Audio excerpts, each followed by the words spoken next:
Sveiki, čia Seimo nario vlogas, o aš Marius. Šiandien kalbėsim vieną tokią pačią jau svarbiausią šiuo metu Lietuvoje temą – alkoholio draudimas.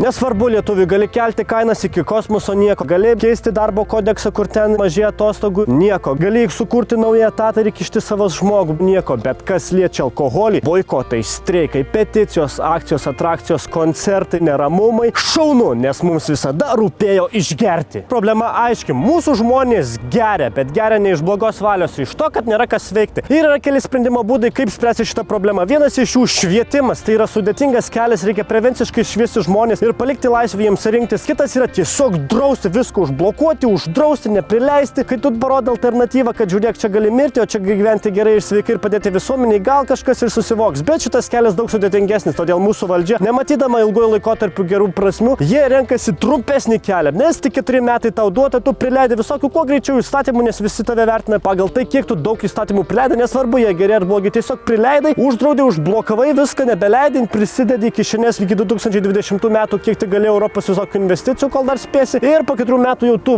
politinis lavonus. Ir aš jums nupiešiu Lietuvos ateitį po 20 metų maždaug, kai mes čia viską pridrausim, kas tik tais įmanoma. Visi barai uždaryti, atidarom pieno barus. Žmonės aprengėme vieno dizainerio su kostiumuotu tautiniu kostiumu ir paleidžiame į gatves. Visi turi eiti tik dešinę pusę. Visi turi eiti poromis, už rankų susikabinę. Būtinai vyras ir moteris. Vaikučiai neturi būti susipainę, turi berniukas su berniuku, mergaitė su mergaitė. Ir ką jums primena šitą santvarką? Bet tokia santvarka, kai nėra laisvės, jinai pasmerkta kapituliuoti. 1917 metais Amerikoje buvo priimtas sausas įstatymas prohibicija. Tai ir kas iš to viso išėjo tai, kad atsirado mafija. Al Capone, Al Pacino, Gigi D'Agostino, Buratino, Cipollino. Kai tu draudi kažkokį tai laisvės pasirinkimą, atsiranda nusikalstama veikla. Ir mes turėdami alkoholizmo problemą, kažkokių tai alkoholikų juos negelbėm ir neparodome alternatyvos, nebrandinam į visuomenę, parodyti, kad ir čia yra šviesių gražių dalykų, mes juos dar kaip tik žeminam ir padarom iš alkoholiką nusikaltėlį. Ir naudodamis progą aš pašviesiu jūs apie alkoholio žalą. Kai jūs išgerite butelį, jūsų kraujas suskystė ir dalelės kraujyje biškį išsiplečia. Smegenys yra milijonai, milijardai kapiliarų, nes čia labai daug visko vyksta ir reikia labai daug kraujo prakošti. Kai jūs sugerėte, užsikimša maži dalelytės smegenyse, nepraeina tada kraujas ir kai kurios dalelės smegenų miršta. Kai jos miršta, ryte atsigerti ir jums labai skauda galva ir jūs norite atsigerti. Tai reiškia, kad kūnas padavė skysčių išvalyti tas mirusias dalelės. Ir kiekvieną kartą, kai jūs gerėte ir jums bloga ryte, atsiminkit, kad kai kurios smegenų dalelės jūs miršta ir priartėjot prie šitų žmonių, kurie guli čia aplinkui. Čia jūs tada gaunate nemokamą mažą sklypelį žemės ir išeinate neapmokamą atostogų visam gyvenimui. Ir tai buvo paskutinis video vlogas šį sezoną. Išeinu vasaros atostogų, nes ten nelabai yra ką veikti Seime, o ir alga vis dar mokama labai didžiulė. Vasarą kažkokį tai video gal ir pateiksiu, bet su galinga jėga grįšime rudenį. Būkite laimingi, būkite sveiki, tausokite save, būkite atsakingi. Ir žinutė valdžiai – laisvė laisvei.